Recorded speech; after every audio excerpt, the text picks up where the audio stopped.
This is Jason Freed here from HotelNewsNow.com, and we're at the New York University Investment Conference. We're with Adam Weissenberg, who heads up the travel group for Deloitte Hospitality. Adam, how's the conference been so far? You know, it's actually been good. I think relatively positive outlook, which has been consistent with where we started probably almost a year and a half ago, and so continues to be.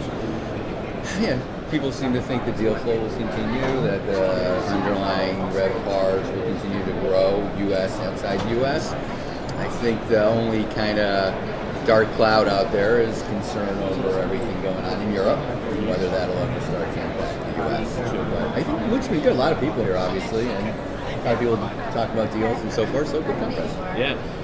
Over the past 24 hours, we've heard a lot of talk about consumer confidence, specifically in the U.S. What are you guys seeing as we enter into a summer travel season? Are people willing to take more vacations and travel for business? Yeah, so we just did our Memorial Day summer survey. And so, first starting with Memorial Day, it was up from last year, where I think 31% of respondents compared to 24 said they were going to take a Memorial Day vacation trip, which is good. And then the second was the summer travel was kind of flat, but still an increase, slight, 54 I think compared to 52% said they were going to take a trip. Now, when I look at all that, to your question on consumer confidence, if you think about, airlines are more expensive, gas has gone up, hotels cost more, and yet we still have, the same number of people, even a little bit more, willing to take vacations. I think that's a pretty good sign on consumer confidence. Obviously, you would think those things would have impacted it and taken it down, but didn't. So overall, I think that's good.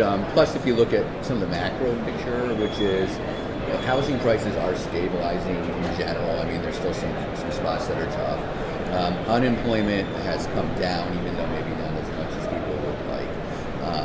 People's 401ks are up significantly from where they were, and I think all those things go to the point that people feel much better about themselves and are willing to take a trip this summer. Fantastic. Yeah. And then about the evolution of how people are shopping for travel.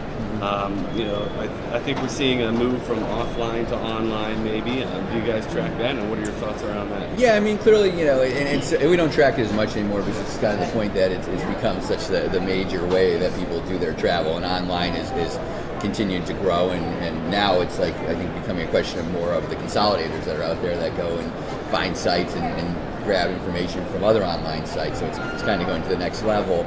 But what I think is interesting, though, is the travel agents have still survived, and in that, I think there's still a niche there, particularly for the older travelers, for the luxury travelers who want that personalized experience, who still want to talk live with somebody on the phone. However, saying that, clearly the majority of travelers, and particularly even the business travelers, I shouldn't say even in particular the business travelers, I know as a big corporate client of many other companies out there, everything now is done through online, and that's how all of our travelers travel. Yeah, on that corporate client topic, it seems like companies, as their revenues are increasing, are sending more people out on the road. Is that what you're seeing? Absolutely. I mean, the corporate travel, and if you look at the rates going up, in particular in the big cities, the New York, Washington, Chicago, LA, and a lot of that I think is coming from corporate travel. Add to that Las Vegas, where we're seeing an increase in group heading back out to Las Vegas.